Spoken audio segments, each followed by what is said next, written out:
Hello everyone, welcome to ayurvedic formulation. तो आज की हमारी डिसीज है डिसलिपिडीमिया के बारे में आज हमको पढ़ना है। ठीक है, तो देखना हो तो आप एक बार सिलेबस में देख लो। देखो, मेदो वाइस्रोतस के अंतर्गत आती है, मेद अपचय के नाम से डिसलिपिडीमिया के नाम से बताया हुआ है। ठीक है, तो इसको आपको पढ़ना है। चलो स्टार्ट करते हैं। डिसलिपिडीमिया होता क्या है तो उसके बारे में बता रहा है। It is a metabolic disorder characterised by abnormal level of lipids in the blood. मतलब बेसिकली बोल रहा है कि ब्लड में हमारे लिपिड का लेवल जो है या तो बढ़ जाना या तो कम हो जाना, इसी को ही क्या कहते हैं, डिसलिपिडीमिया कहते हैं। ठीक है, तो देखो नाम से ही समझ में आ रहा है डिसलिपिडीमिया, लिपिड का कम हो जाना या फिर बढ़ जाना। तो डिसलिपिडीमिया से डिस यहाँ पे आप दोनों चीजें ले सकते हो, एक हाइपर भी ले सकते हो, ठीक है, और हाइपो भी ले सकते हो। हाइपर मतलब इसका बढ़ जाना लिपिड्स का हमारे ब्लड में, और हाइपो मतलब कम हो जाना। ठीक है, तो मेनली जो आज के दौर पे पाया जाता है वो हाइपर लिपिडीमिया ही पाया जाता है ड्यू टू लाइफस्टाइल डिसऑर्डर्स। ठीक है, तो लाइफस्टाइल ऐसी हो गई है, इसकी वजह से जो रहता है डिसलिपिडीमिया आपको हाइपर लिपिडीमिया ही मिला जा करता है। ठीक है, अब देखो इसमें बेसिकली आपको दो पॉइंट समझने हैं अच्छी तरीके से, तो आपका ये पूरा का पूरा डिसीज कवर हो जाएगा। पहला है एलडीएल कोलेस्ट्रॉल। एलडीएल को हम क्या बोल देते हैं, लो डेंसिटी लाइपोप्रोटीन। क्या बोलते हैं, लो डेंसिटी लाइपोप्रोटीन्स बोला करते हैं। ठीक है, लाइपोप्रोटीन्स। ठीक,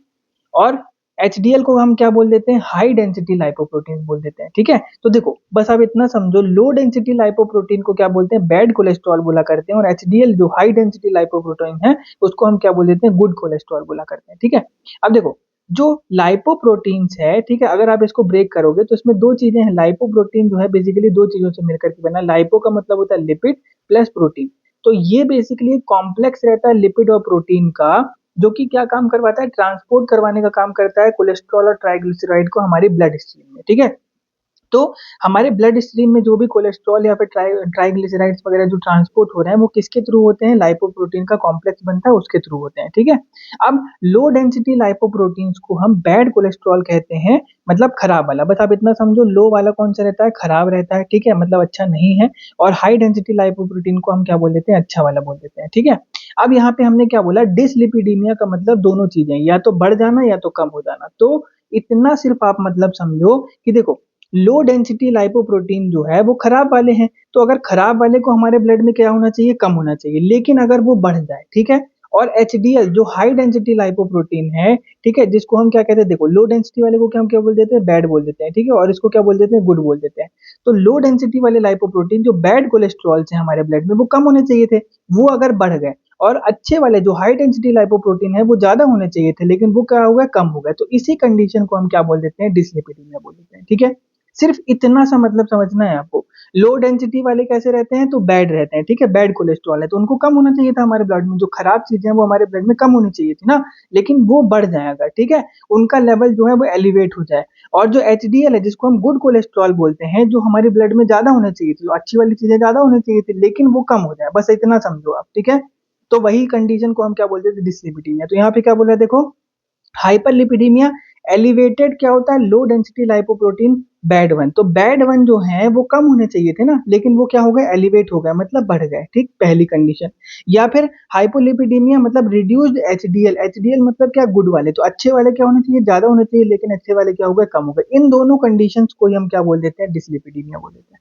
सिंपल सा, अगर आपको इतना भी समझ में आ गया ना तो आपका काम हो गया। मैं आपको क्या बताना चाह रहा हूँ कि जो लो डेंसिटी लाइपोप्रोटीन्स हैं उसको हम क्या बोल देते हैं, बैड कोलेस्ट्रॉल्स। तो बैड कोलेस्ट्रॉल्स खराब वाली चीजें हमारे ब्लड में कम होनी चाहिए थे, लेकिन उनका लेवल जो है एलिवेट हो गया हमारे ब्लड में। प्लस जो एचडीएल है जिसको हम क्या बोल रहे हैं, जो हाई डेंसिटी लाइपोप्रोटीन है, जो अच्छे वाले हैं, उनका लेवल जो हमारे ब्लड में ज्यादा होना चाहिए था, वो अगर कम हो गया, तो इस पूरी कंडीशन को हम क्या बोल देते हैं, डिसलिपिडीमिया। डिसलिपिडीमिया मतलब बढ़ जाना या कम हो जाना। तो किसका बढ़ जाना, तो जो खराब वाले हैं उनका बढ़ जाना लो डेंसिटी लाइपोप्रोटीन का, और कम हो जाना किसका, जो हाई डेंसिटी लाइपोप्रोटीन है, जो अच्छे वाले हैं, उनका कम हो जाना। इसी कंडीशन को हम क्या बोल देते हैं, डिसलिपिडीमिया कहते हैं। ठीक है, तो देखो बस अब आपको समझ में आ गया, सारी चीजें क्लियर हो गई हैं। अब हम इसको एक बार बस रिवाइज कर रहे हैं। चलो स्टार्ट करते हैं। Dyslipidaemia it is a metabolic disorder in which there is a abnormal level of lipids in the blood. ठीक, हाइपरलिपिडीमिया जिसमें एलिवेटेड रहता है या तो टोटल कोलेस्ट्रॉल या फिर लो डेंसिटी लाइपोप्रोटीन, जो खराब वाले रहते हैं उनका बढ़ जाना। और हाइपोलिपिडीमिया मतलब रिड्यूस्ड हाई डेंसिटी लाइपोप्रोटीन, जिसको गुड कोलेस्ट्रॉल कहते हैं, उनका कम हो जाना, अच्छे वाले का कम हो जाना और खराब वाले का बढ़ जाना। ठीक है, अब देखो लो डेंसिटी लाइपोप्रोटीन को तो हमने देख ही लिया कि ये क्या होते हैं, बैड कोलेस्ट्रॉल रहते हैं। बैड कोलेस्ट्रॉल रहेंगे तो खराब खराब चीजें करवाएंगे। ये क्या करवाएगा, इंक्रीज कर देंगे risk of cardiovascular diseases. Also किससे किससे ऐसे एसोसिएटेड रहते हैं, डायबिटीज से, हाइपरटेंशन से, हाइपरट्राइग्लिसराइडीमिया से हो जाएगा, एथेरोस्क्लेरोसिस से। और हाई डेंसिटी लाइपो जो कोलेस्ट्रॉल रहते हैं या फिर लाइपोप्रोटीन्स रहते हैं, उनको हम क्या बोल देते हैं, गुड कोलेस्ट्रॉल कहते हैं। ठीक है, तो ये क्या करते हैं, डिक्रीज करते हैं रिस्क ऑफ कार्डियोवैस्कुलर। अच्छी वाले है ना, तो ये क्या करेंगे, डिक्रीज करेंगे इसका कार्डियोवैस्कुलर डिसीज का रिस्क को। और जो खराब वाले रहेंगे वो इंक्रीज करेंगे रिस्क ऑफ कार्डियोवैस्कुलर डिसीजेस। ठीक है, तो हाई डेंसिटी वाले किससे किससे अफेक्ट होते हैं, टोबैको से, ओबेसिटी से, इनएक्टिविटी से, ठीक है, डायबिटीज से। बस एक बार आपको रीड करना है।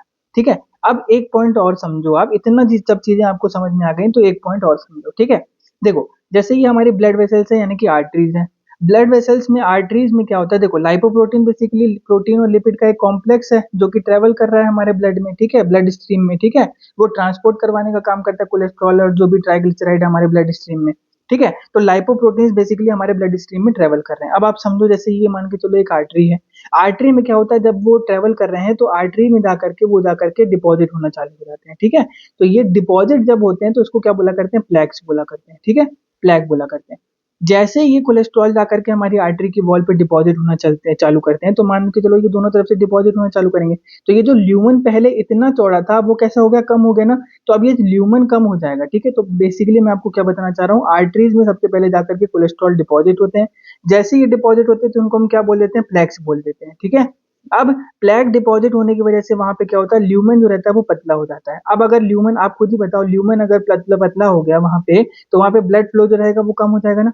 तो ब्लड फ्लो जो रहेगा वहां से डिक्रीज हो जाएगा। जैसे ही आर्टरीज को जो है वॉल्स पे कोलेस्ट्रॉल आकर के एडहेयर हुआ, इकट्ठे होने लगे, तो जो ल्यूमन था जिसमें से ब्लड स्ट्रीम फ्लो हो रहा था वो पतला हो गया। ल्यूमन जैसे ही पतला हो गया तो ब्लड फ्लो भी कम होने लगेगा। तो ब्लड फ्लो जैसे ही कम होगा तो वहां पे क्या होगा, हार्ट अटैक के चांसेस जो रहेंगे वो बढ़ जाएंगे। इसी को हम क्या बोल देते हैं, कार्डियोवैस्कुलर आर्टरी डिसीज, जैसे सीएडी, कोरोनरी आर्टरी डिसीज या फिर एथेरोस्क्लेरोसिस बोला करते हैं। ठीक है, तो वहीं पे जो कोलेस्ट्रॉल जो थे वो जाकर के इकट्ठा हो रहे थे, तो ये क्या बढ़ा रहे थे, हमारे कार्डियोवैस्कुलर डिसीजेस को बढ़ा रहे थे। CAD, coronary artery disease, coronary artery में जाकर के कोलेस्ट्रॉल जाकर के प्लेक बना लेता है, तो ब्लड फ्लो कम होने लगता है। और अगर पूरा बंद हुआ तो वहां पे ब्लड फ्लो कम हुआ तो वहां पे हार्ट अटैक के चांसेस आने लगते हैं, जिसको हम क्या बोल देते हैं, एथेरोस्क्लेरोसिस बोल देते हैं। ठीक है, तो इस तरीके से ये कोलेस्ट्रॉल हमारी बॉडी में दिक्कत करता है। ठीक है, अब एक पॉइंट और समझो, कोलेस्ट्रॉल कभी भी आपको ऐसे पता नहीं चलता है। ठीक है, जब आपको कोई दूसरी बीमारी हो जाता है, जैसे कोई भी आपको, ठीक है, कार्डियोवैस्कुलर डिसीज हो जाती है, तो कार्डियोवैस्कुलर डिसीज में जब अपन डायग्नोसिस के लिए बोलते हैं तो लिपिड प्रोफाइल करवाया जाता है। तब लिपिड प्रोफाइल में निकल करके आता है कि इसके जो लो डेंसिटी लाइपोप्रोटीन है वो बहुत ज्यादा बढ़े हुए हैं, हाई डेंसिटी लाइपोप्रोटीन जो अच्छे वाले होने चाहिए वो बहुत ज्यादा कम हो चुके हैं। तो वहां पर आपको डायग्नोस होता है। ठीक है, जब किसी को हार्ट अटैक वगैरह आता है तो लिपिड प्रोफाइल करवाते हैं, तब उसमें पता चलता है कि हाँ, इसका कोलेस्ट्रॉल बहुत ज्यादा बढ़ा हुआ है। तो कोलेस्ट्रॉल जाकर के वो आर्टरीज में जाकर के डिपॉजिट हो रहा है, जिसको हम प्लेक्स बोल रहे हैं। और वो जैसे ही डिपॉजिट हो रहा है तो ल्यूमन को पतला कर दे रहा है, तो ब्लड फ्लो कम हो जा रहा है, जिससे क्या हो रहा है, हार्ट अटैक के चांसेस बढ़ रहे हैं। ठीक है, तो ये बेसिकली कोलेस्ट्रॉल हमारे ब्लड में करवाया करता है। ठीक है, तो कोलेस्ट्रॉल की वजह से जो कार्डियोवैस्कुलर डिसीजेज है ना, उसके चांसेस बढ़ जाते हैं या कम हो जाते हैं। ठीक है, अगर अच्छा वाला जो रहता है कोलेस्ट्रॉल, हाई डेंसिटी लाइपोप्रोटीन वो रहेगा, तो वो क्या करेगा, कार्डियोवैस्कुलर डिसीज को होने के चांसेस जो रहेगा वो कम करेगा। लेकिन अगर लो डेंसिटी लाइपोप्रोटीन रहेगा, जो खराब वाला बैड कोलेस्ट्रॉल रहेगा, तो वो कार्डियोवैस्कुलर डिसीजेस को बढ़ाएगा। ठीक है, अब चल, अब बोलते हैं इसके क्लासिफिकेशन और पैथोफिजियोलॉजी की बात करते हैं। तो बेसिकली इसको दो पार्ट में मतलब डिवाइड किया गया, एक प्राइमरी है, एक सेकेंडरी है। प्राइमरी वाले को क्या बोलते हैं, जेनेटिक बोल देते हैं, और सेकेंडरी वाले को क्या बोलते हैं, एक्वायर्ड बोल देते हैं। ठीक है, देखो बिल्कुल सिंपल है, कोई दिक्कत वाली चीज नहीं। क्या बोल रहे हैं, देखो प्राइमरी वाले में फैमिलियर हाइपर कोलेस्ट्रोमीनिया। ठीक है, नाम से समझ में आ रहा है, कोलेस्ट्रॉल का बढ़ जाना। तो वो क्या, कौन से कोलेस्ट्रॉल का बढ़ना, सीवियर लो डेंसिटी लाइपोप्रोटीन, जिसको हम क्या बोल रहे थे, बैड वाला कोलेस्ट्रॉल बोल रहे थे, उसका बढ़ जाना। ठीक है, फिर क्या बोल रहा है, फैमिलियर हाइपर ट्राइग्लिसराइडीमिया। ठीक है, मतलब इसमें क्या होता है, वेरी लो डेंसिटी, एक तो लो डेंसिटी होते हैं और एक वेरी लो डेंसिटी, तो इनका भी ओवर प्रोडक्शन हो जाना। ठीक है, या फिर दोनों हो जाएगा, तो लो डेंसिटी लाइपोप्रोटीन या फिर वेरी लो डेंसिटी लाइपोप्रोटीन, दोनों का जो रहता है एलिवेशन हो जाना। ठीक है, तो ये बेसिकली प्राइमरी कॉज बता दिया, जेनेटिक बता दिया। सेकेंडरी वाले में हम 4 डीज के बारे में पढ़ेंगे, 4 प्रकार के डी। पहला डी क्या होता है, डाइट है। दूसरा क्या है, डिसीज के कारण। तीसरा किसी ने किसी ड्रग की वजह से हो रहा है, और चौथा या फिर डिसऑर्डर की वजह से हो रहा है। ठीक है, तो पहला डी जो है वो डाइट है। ठीक है, डाइट के बारे में क्या बोला, देखो हाई सैचुरेटेड ट्रांस फैट्स, अगर कोई व्यक्ति जो है बहुत ज्यादा सैचुरेटेड ट्रांस फैट्स को कंज्यूम कर रहा है या फिर एक्सेसिव अल्कोहल वगैरह का इंटेक कर रहा है, तो उसकी वजह से भी क्या होगा, कोलेस्ट्रॉल बढ़ेगा। पहला डी हो गया डाइट की वजह से। दूसरा किसी ना किसी डिजीज की वजह से हो गया, जैसे डायबिटीज मेलाइटिस हो गया, ठीक है। डायबिटीज मेलाइटिस में क्या हो गया, ठीक है, लो हो जाते हैं आपके जो हाई डेंसिटी लाइपोप्रोटीन जो गुड वाले रहते हैं वो लो हो जाते हैं। हाइपोथायराइडिज्म में जो एलडीएल रहते हैं जो बैड वाले रहते हैं वो बढ़ जाते हैं, तो इसमें हाइपोथायराइडिज्म में क्या होता है, बैड वाले बढ़ जाते हैं और डायबिटीज मेलाइटिस में जो गुड वाले रहते हैं वो कम हो जाते हैं, ठीक है। हाइपोथायराइडिज्म में अपन पढ़ भी चुका है कि मैंने आपको बताया था, सिर्फ आपको दो चीजें याद रखना है हाइपो वाले में, एक स्लो याद रखना है, ठीक है, और आपको लो याद रखना है, ठीक है। तो मैं दो पॉइंट आपको बता दें, स्लो और लो। लो मतलब इसमें क्या रहता है, जो आपके जो थायराइड हार्मोन्स रहते हैं T3 T4 वगैरह, उनका लेवल जो रहता है इसमें कम रहता है। और स्लो, स्लो आपको मेटाबॉलिक रेट याद रखना है, ठीक है। तो मेटाबॉलिक रेट जो रहता है इसमें स्लो हो जाता है, ठीक। चलो उसमें उसके बाद मैं आपको क्या बता रहा था कि ड्रग्स, किसी न किसी ड्रग्स की वजह से, जैसे ग्लूकोकॉर्टिकॉइड्स हो गए, थाइजाइड्स हो गया, बीटा ब्लॉकर्स हो गए, तो इन सब की वजह से भी क्या होता है, ठीक है, ये कोलेस्ट्रॉल हो सकता है एक्वायर्ड, ठीक। कोलेस्ट्रॉल का लेवल जो रहता है डिफरेंशिएट हो सकता है, मतलब लो वाले जो रहते हैं बढ़ सकते हैं और हाई वाले कम हो सकते हैं। डिसऑर्डर्स में क्या क्या देगा, जैसे सीकेडी हो गया, क्रोनिक किडनी डिसीज हो गया, कोलिस्टेसिस हो जाएगा। कोलिस्टेसिस का मतलब देखो, बाइल जो रहता है ना, बाइल अगर क्या कहते हैं जो गॉल ब्लैडर से निकलता है, और गॉल ब्लैडर से निकल के कहाँ पे जाता है, स्मॉल इंटेस्टाइन में अपना जो सिक्रीशन है उसको पोर करता है, ठीक है। तो बाइल का सिक्रीशन जो गॉल ब्लैडर से निकल रहा है सिस्टिक डक्ट के थ्रू, वो या तो स्टॉप हो जाए या तो स्लो हो जाए, ठीक है। तो इसी को क्या बोल देते हैं, कोलिस्टेसिस बोल देते हैं, ठीक है। तो इन सब डिसीजेस की वजह से देखो, ये चार पॉइंट हैं, बेसिकली 4 Ds हैं, डाइट, डिसीज, ड्रग और डिसऑर्डर। इन चार, ये चारों जो रहते हैं अफेक्ट करते हैं किसको, कोलेस्ट्रॉल के लेवल को हमारे ब्लड में, जिसकी वजह से क्या होता है, डिसलिपिडीमिया होता है, ठीक है। या तो बढ़ जाता है या तो कम हो जाता है। बढ़ता क्या है, तो जो खराब वाले रहते हैं, लो डेंसिटी लाइपोप्रोटीन जो रहते हैं वो बढ़ जाते हैं, और अच्छे क्या वाले रहते हैं, जो हाई डेंसिटी लाइपोप्रोटीन जो रहते हैं वो कम हो जाते हैं, ठीक है। अब देखो डायग्नोस कैसे करोगे, लिपिड प्रोफाइल टेस्ट, अगर आपके पास आपने कोई रिपोर्ट देखी है, आपके पास कोई पेशेंट रिपोर्ट लेकर के आए लिपिड प्रोफाइल की, तो कैसे देखोगे, तो देखो टोटल कोलेस्ट्रॉल कैसा मैंने आपको बताया था कि सबसे पहले तो ये देखो, लो डेंसिटी लाइपोप्रोटीन जो रहते हैं वो कितने रहते हैं, ऑप्टिमम अगर देखा जाए तो 130 mg पर डेसीलीटर से कम होने चाहिए, ठीक है। तो लेकिन लो डेंसिटी वाले तो बढ़ रहे थे, तभी तो हम उसको डिसलिपिडीमिया कह रहे थे। तो अगर 130 से 160 तक अगर हो गए तो उसको हम क्या कहेंगे, इंटरमीडिएट कहेंगे। लेकिन अगर 160 से ज्यादा बढ़ गया लो डेंसिटी लाइपोप्रोटीन, है ना, तब उनको हम उसको क्या कंडीशन बोलेंगे, डिसलिपिडीमिया की, ठीक। उसके बाद क्या कहेंगे, अगर अच्छे वाले जो हाई डेंसिटी लाइपोप्रोटीन्स थे वो कम होने चाहिए थे, मतलब ज्यादा होने चाहिए थे, लेकिन वो कम हो रहा है, कम ज्यादा होने चाहिए थे मतलब 60 से ज्यादा होने चाहिए थे, ठीक है। तब वो अच्छे वाले ज्यादा होने चाहिए, 60 से ज्यादा रहेंगे तो बहुत बढ़िया है, ठीक है। लेकिन अगर 60 से 40 के बीच में अगर उसका लेवल कम हो रहा है तो उसको हम क्या कहेंगे, इंटरमीडिएट कहेंगे। और लेकिन 40 से भी कम हो गए तब हम इसको क्या कहेंगे, एचडीएल की कंडीशन, मतलब डिसलिपिडीमिया की कंडीशन कहेंगे, ठीक है। तो ये दो पॉइंट आपको हमेशा बस देखने हैं, ठीक है। एलडीएल को देखना है और एचडीएल को देखना है, ठीक। एलडीएल जो रहेंगे, अगर जितना ज्यादा बढ़ता जाएगा उतना ज्यादा डिसलिपिडीमिया की कंडीशन है, कोलेस्ट्रॉल आपके ब्लड में बढ़ रहा है, तो कोलेस्ट्रॉल बढ़ रहा है तो कहीं ना कहीं पे जाकर के ब्लड ब्लड स्ट्रीम यानी कि आर्टरीज वगैरह में जाकर के अडहेयर होगा तो ल्यूमन को छोटा करेगा, ब्लड फ्लो कम होगा तो हार्ट अटैक के चांसेस बढ़ेंगे, ठीक है। तो ये चीज आपको बस देखना है कि एलडीएल अगर ज्यादा हो रहा है और एचडीएल अगर कम हो रहा है, ठीक है, तो वो कौन सी कंडीशन है, डिसलिपिडीमिया की, ठीक। टोटल कोलेस्ट्रॉल अगर देखोगे तो 200 से, है ना, 200 के अंदर ही होना चाहिए। लेकिन अगर 200 से 240 के बीच में हो रहा है तो इंटरमीडिएट, अगर 240 से भी ज्यादा ऊपर हो गया तो टोटल कोलेस्ट्रॉल बढ़ रहा है, मतलब वो भी डिसलिपिडीमिया की कंडीशन बताएगा, ठीक है। ट्राइग्लिसराइड्स देखो 150 से कम होना चाहिए, अगर 150 से 200 तक हो गया और 200 से बहुत ज्यादा हो गया तो फिर हाई है। और ट्राइग्लिसराइड और एचडीएल का रेशियो कितना होना चाहिए, अगर 3 से कम है, ठीक है, तो ठीक है। अगर 3 से 3.8 तक हो गया तो इंटरमीडिएट, और 3.8 से ज्यादा हो गया तो वो हाई कंडीशन बताएगा, ठीक है। तो ये बेसिकली लिपिड प्रोफाइल के जो आपके पास रिजल्ट आते हैं, तो ये आपको वैल्यूज जो है ऑप्टिमल वाली, है ना, ये पूरी याद होनी चाहिए हमेशा, ताकि अगर आपके पास कोई पेशेंट लेकर के आए तो आप उसको बता तो सको। हालांकि वहां पे रिपोर्ट में लिखा रहता है तो आपको बगल से देखना वो तो सही नहीं है, जरूरी नहीं है। कभी कोई आपसे वाइवा वगैरह में भी पूछे तो आपको पता होनी चाहिए, ठीक है। अब देखो, note, fasting for 12 to 9 to 12 hours for इस ट्रेडिशनल रिकॉर्ड फॉर द, देखो कभी भी बोल रहा है कि कोई भी ट्राइग्लिसराइड्स का मेजरमेंट करवाना हो ना, तो कभी भी पेशेंट जो आएगा ना तो उसको बोलते हैं कि क्या कहते हैं, आपको नियर बाय माउथ आना है, ठीक है। कुछ भी खाया पिया वो नहीं होना चाहिए। सुबह को जैसे ही आता है, तो जैसे रात को सोया है तो खाना खा करके सोया है, तो सुबह को तक जब उठेगा तो 9-10 घंटे हो जाते हैं, है ना। तो जब वो टेस्ट वेस्ट करवाने आता है तो उसको बोलना चाहिए सुबह को जब आओ तो आप खाली पेट आओ, मतलब कुछ भी नाश्ता या फिर पोहा चाय वगैरह कुछ भी नहीं लेकर के आना है, डायरेक्ट आपको आना है और आपको टेस्ट करवाना है, ठीक है। तो बेसिकली बोल रहा है कि जो ट्राइग्लिसराइड्स के जो मेजरमेंट है, जो लिपिड प्रोफाइल वगैरह करवाना है, वो आपको खाली पेट करवाना चाहिए, तभी अच्छे से एक्यूरेटली रिजल्ट आता है।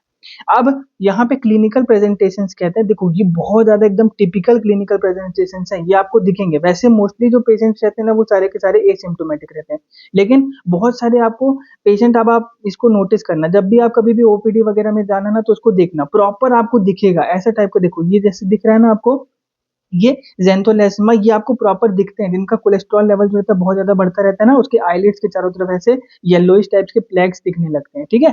तो ये अब आपको नोटिस करना है जब भी आप ओपीडी वगैरह में जाओगे ना, तो इस तरीके जिसका कोलेस्ट्रॉल वगैरह लिपिड प्रोफाइल जिसका बढ़ा हुआ रहेगा, आप देखोगे है ना कि उसका एलडीएल जो है वो बहुत ज्यादा बढ़ा हुआ है, प्लस जिसका एचडीएल जो है वो कम हो रहा है, तो उसमें आपको इस तरीके के येलोइश प्लेक्स दिखाई देंगे आईलिड्स के चारों तरफ, ठीक है। तो ये आपको अब हमेशा नोटिस करना है। वैसे मोस्टली पेशेंट कैसे रहते हैं, एसिम्प्टोमेटिक रहते हैं। कुछ कुछ इसके एकदम टिपिकल फीचर्स हैं, जैसे ज़ैंथोमास दिखेंगे, ठीक है। ज़ैंथोमास क्या होता है, बेसिकली लिपिड का डिपोजिशन होता है in the skin and tendons में। देखो इस तरीके से लिपिड का जो रहता है डिपोजिशन आपको हाथ में दिखाई देगा, ठीक है। ज़ैंथोलेस्मा क्या होता है, ज़ैंथोलेस्मा येलोइश फ्लैक्स दिखाई देंगे आईलिड्स के चारों तरफ। जैसे मैंने आपको बताया ना कि देखो इस तरीके की येलोइश फ्लैक्स दिखाई देंगे आपको चारों तरफ, ठीक है। चश्मा वगैरह लगाए रहते हैं बहुत सारे पेशेंट्स, तो अगर आप उनका चश्मा उतरवाओगे ना तो आपको एकदम क्लियरली दिखाई देगा, ठीक है, येलोइश फ्लैक्स इनके आईलिड्स के चारों तरफ, ज़ैंथोलेस्मास, ठीक है। उसके बाद कॉर्नियल आर्कस दिखाई देगा, जिसको अपन कॉर्नियल, ठीक है, कॉर्नियल, इसको हम लोग एक्रस सेनिलिस भी बोला करते हैं, ठीक है। एक्रस लिखो इसमें, एक्रस सेनिलिस बोला करते हैं, सेनिलिस, ठीक है। ये बेसिकली क्या होता है, देखो व्हाइट और ग्रे रिंग्स दिखाई देंगे अराउंड द कॉर्निया। देखो एकदम क्लियर क्लियर दिखाई देगा कॉर्निया के चारों तरफ, आपको ना इस तरीके की व्हाइट और ग्रेइश टाइप की जो होता है रिंग्स दिखाई देंगे। तो ये पूरी की पूरी एकदम लाइन बनी होगी, अगर आप उसके कॉर्निया पे देखोगे ना तो इस टाइप की व्हाइट और ग्रे टाइप की रिंग बनी होती है कॉर्निया के चारों तरफ, ठीक है। और मोस्टली ये जो रहता है 45 की ईयर के एज के बाद ही दिखाई देता है, ठीक है। तो कॉर्नियल आर्कस या फिर आर्कस सेनिलिस बोला करते हैं इसको, तो वो आपको दिखाई देगा। और एक्यूट पेनक्रेटाइटिस हो जाएगा एसोसिएटेड विथ सीवियर हाइपर ट्राइग्लाइसिडीमिया, ठीक है। तो ये चारों जो है एकदम टिपिकल फीचर्स हैं, अगर आपके जिसके बॉडी जिसमें जिसके ब्लड में कोलेस्ट्रॉल का लेवल बहुत लंबे समय तक बढ़ा हुआ है, ठीक है, एलडीएल बहुत ज्यादा बढ़ा हुआ है, एचडीएल कम है, तो उसमें आपको ये टिपिकल फीचर्स दिखाई देते हैं। क्या क्या दिखाई देता है, जल्दी से बताओ। ज़ैंथोमास दिखाई देता है, मतलब लिपिड का डिपोजिशन होगा स्किन और टेंडन के पास, ये आपको दिख रहा है। ज़ैंथोलेस्मा दिखाई देगा आपको, ठीक है, yellowish flecks on the eyelids, ठीक है। कॉर्नियल आर्कस या फिर आर्कस सेनिलिस दिखाई देगा, ठीक है। व्हाइट और ग्रे कलर की रिंग दिखाई देंगी कॉर्निया के चारों तरफ, ठीक है। और एक्यूट पेनक्रेटाइटिस, ठीक। तो ये चारों जो है टिपिकल फीचर्स हैं। अब मैनेजमेंट कैसे करवाओगे, तो मैनेजमेंट का फर्स्ट लाइन ट्रीटमेंट जो रहता है इसका स्टेटिन्स चलाया करते हैं। क्या क्या स्टेटिन्स में, एटोरवा स्टेटिन हो जाएगा और रोसुवा स्टेटिन हो जाएगा, ठीक है। तो ये स्टेटिन्स बेसिकली करवाया जाता है। एटोरवा स्टेटिन तो आपने बहुत ज्यादा यूज में सुनी होगी कि ये कोलेस्ट्रॉल को कम करने के लिए प्राइमरी, पहली line of first line of treatment, first line therapy कौन सी रहती है, एटोरवा स्टेटिन। जैसे डायबिटिक मेलाइटिस की फर्स्ट लाइन ऑफ ट्रीटमेंट क्या रहती है, ठीक है, मेटफॉर्मिन चलाते हैं, ठीक है। मेटफॉर्मिन से अगर नहीं होता है तो ग्लिमिपेराइड चलाते हैं, ग्लिमिपेराइड से भी नहीं होता है तो फिर अपन उसमें ग्लिप्टिन चलाते हैं, सीटाग्लिप्टिन, विल्डाग्लिप्टिन, है ना। तो ये फर्स्ट लाइन ट्रीटमेंट क्या उसका उसका मेटफॉर्मिन है। वैसे ही कोलेस्ट्रॉल का कोई भी पेशेंट आता है ना उसमें अपन एटोरवास्टेटिन चला देते हैं, ठीक है। 10 mg हो गया, 20 mg हो गया, 5 mg, है ना, तीनों फॉर्म में आती है, तो वो अपन स्टार्ट करवा देते हैं।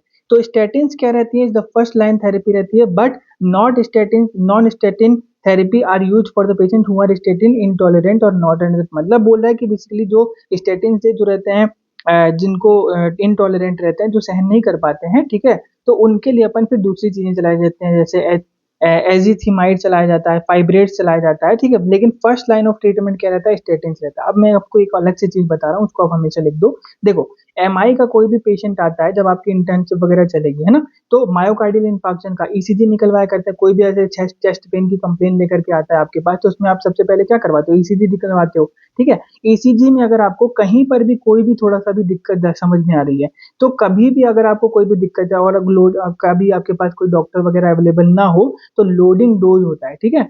इसको हमेशा याद कर लो, ये अलग चीज है लेकिन मैं आपको इसमें बता दे रहा हूँ। लोडिंग डोज जो रहता है वो हमेशा दे दिया जाता है, ठीक है। लोडिंग डोज में क्या रहता है, एक एटोरवा स्टेटिन रहता है, स्टेटिन आया इसलिए मैं आपको बता दे रहा हूँ। एटोरवा स्टेटिन रहता है, उसका कितना डोज रहता है, 80 mg रहता है, ठीक है। तो 20 mg की एक जो होता है, ठीक है ना, गोली आती है, तो उसको हम दे देते हैं 4, ठीक है।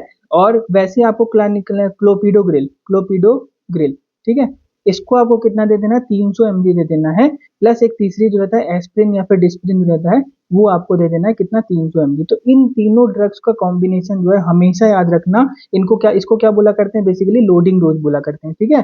कभी भी आपको ईसीजी में कोई भी चेंजेस वगैरह दिख रहे हैं तो आप तुरंत उसको क्या कर दो, लोडिंग डोज दे दो, ठीक है। तो पेशेंट क्या है 5-6 घंटे के लिए, 3-4 घंटे के लिए स्टेबल हो जाता है, ठीक है। तो फिर वो किसी न किसी कार्डियो सर्जन के पास जा सकता है, ठीक। तो बेसिकली एटोरवास्टेटिन क्या करवाता है, अभी अभी हमने देखा स्टेटिन का जितना भी ग्रुप रहता है वो क्या करता है, कोलेस्ट्रॉल के लेवल को कम करने का काम करता है, ठीक है। तो ये कोलेस्ट्रॉल के लेवल को कम करेगा। अब आर्टरीज में जाकर कोलेस्ट्रॉल एक्यूमुलेट हो रहा था, तो वो क्या कर रहा था, ब्लड फ्लो को कम कर दे रहा था, जिसकी वजह से हार्ट अटैक आ रहा था, है ना। तो एटोरवास्टेटिन क्या करेगा, जो ब्लड फ्लो में जो कोलेस्ट्रॉल जो हमारे ब्लड स्ट्रीम में फ्लो हो रहा था उसके लेवल को कम करेगा, है ना। तो जो भी वहां पे क्लॉट या फिर प्लेक फॉर्मेशन हो रहा था उसको कम होगा, ठीक। दूसरा क्या करेगा, क्लोपिडोग्रिल और एस्प्रिन, ये दोनों क्या करवाते हैं, क्लॉट के फॉर्मेशन में जो क्लॉट बन रहा है उसको बनने से रोकते हैं, ठीक है।